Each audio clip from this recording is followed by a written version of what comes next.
ત્યારબાદ નીચેનામાંથી કયા મૂળભૂત અધિકારની બાંહેધરી ફક્ત ભારતના નાગરિકોને જ આપવામાં આવી છે અને વિદેશીઓને નહીં? બહુ જ અગત્યનો સવાલ છે મિત્રો કે નીચેનામાંથી કયા મૂળભૂત અધિકારની ખાતરી ફક્ત ભારતના નાગરિકોને જ આપવામાં આવી છે અને વિદેશીઓને નહીં? તો જોતા જઈએ મિત્રો. એ છે કાયદા સમક્ષ સમાનતા અને કાયદાનું સમાન રક્ષણ. બી છે વાણી અને અભિવ્યક્તિની સ્વતંત્રતા. સી છે જીવન અને વ્યક્તિગત સ્વતંત્રતાનો અધિકાર.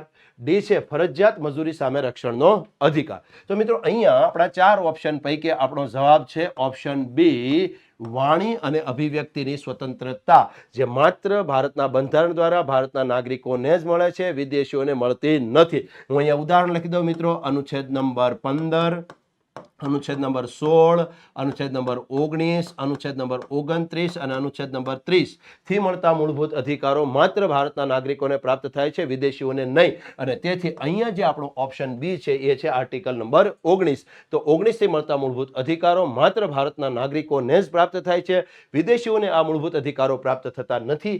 તેથી આપણો જવાબ છે ઓપ્શન બી, વાણી અને અભિવ્યક્તિની સ્વતંત્રતા.